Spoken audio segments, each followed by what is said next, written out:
comandament únic per la gestió de les principals infraestructures de Barcelona i Catalunya,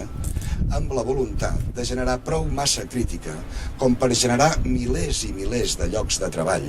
i convertir-nos en el pol de referència de les entrades de mercaderies d'Àsia, continent emergent, a Europa.